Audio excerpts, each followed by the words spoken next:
Sa panahon ngayon, kahit saan ka tumingin kapag may sakuna, baha o lindol, Katoliko agad ang sinisisi. Pero teka lang kapatid, sigurado ka ba na sa amin talaga ang galit ng Diyos? Marami pa rin ang nagagalit kay Ferdinand Magellan. Sabi nila, siya raw ang nagdala ng Santo Niño sa Cebu. At dahil doon, may sumpa daw. Kaya may baha at kalamidad. Pero kapatid, hindi galit ang sagot sa katotohanan. Ang imahe ng Santo Niño ay hindi Diyos-Diyosan, o kahit na imahe ni Maria ay hindi Diyos-Diyosan, at hindi rin tinuturing ng Katoliko na si Maria ay Diyos kahit ng mga santo. Ang imahe ng Santo Niño, ito ay paalaala ng kabataan ni Kristo, ang Diyos na nagpakumbaba, naging bata upang turuan tayong magmahal at magtiwala. Hindi tayo sumasamba sa kahoy o rebulto mga kapatid. Ang ating sinasamba ay ang Diyos na kinakatawan ng imahe. Yan mismo ang tinuturo ng Catechism of the Catholic Church, CCC, paragraph 2132. Ang paggalang sa mga larawan ay isang paggalang na hindi pagsamba, sapagkat ang karangalan na ibinibigay sa larawan ay patungkol sa orihinal na nilalarawan nito. Kaya malinaw mga kapatid, walang turo ang simbahang Katolika na sambahin ang mga rebulto. Ito ang paulit-ulit na sagot ng simbahang Katoliko, ngunit ayaw maniwala ng mga protestanteng tatag ng tao. Ang mga naniniwala lang na Diyos-Diyosan ang mga imahe namin ay ang mga taong nagsasabi mismo niyan. Ang mga protestanteng sekta na nag-aakala na ang larawan ay Diyos. Kahit kailan hindi naman inyong turo ng simbahang Katoliko. Kaya mga kapatid, sa inyo galit ang Diyos, hindi sa amin. Bakit? Kasi kayo ang naniniwala na ang Diyos ay kahoy, bato, o rebulto. Kaming mga Katoliko, hindi kami naniniwala na Diyos ang kahoy. Kami ay naniniwala na ang Diyos ay buhay at ginagamit ang mga simbolo para ipaalaala ang kanyang presensya. Oo, si Magellan ay mananakop, hindi banal.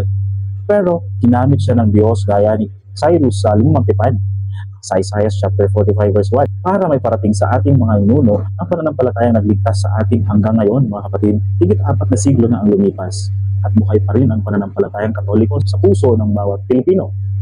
Kung galit talaga ang Diyos sa Katoliko, dapat matagal na tayong naglaho.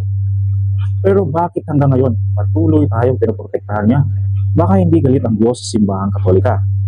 Baka galit siya sa mga nagsisulputang sekta na itinatag lamang ng tao at pilit na humihiwalay sa tunay na simbahang itinatag ni Kristo mismo sa Matthew chapter 16 verse 18. At sinasabi ko sa iyo, ikaw ay Pedro, at sa batong ito, tatayo ko ang aking simbahan. Iisang simbahan lang yan mga kapatid, hindi libo-libo.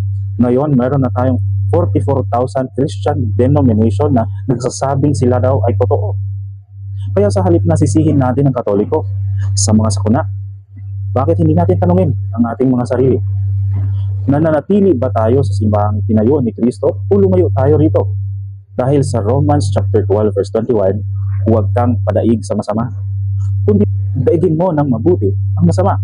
Mga kapatid, huwag palitan ng galit ang pananampalataya. Ang tunay na Kristiyano, hindi nagpuhusga, kundi nagmamahal at nagdarasal. Mga kapatid, mas mabutihin po nating manalangin para sa buong bansa at sa mga nangyayari ngayon, na nawa ay maging ligtas ang ating mga kapatid sa mga lugar na nasalanta ng mga kalamidad. Kaysa sisihin natin ang pananampalatayang Katoliko na 2,000 years na umiiral sa buong mundo at mahigit 500 years na sa Pilipinas, na ang simbahang Katolika ang nagkumpile sa ginagamit nating Bible ngayon.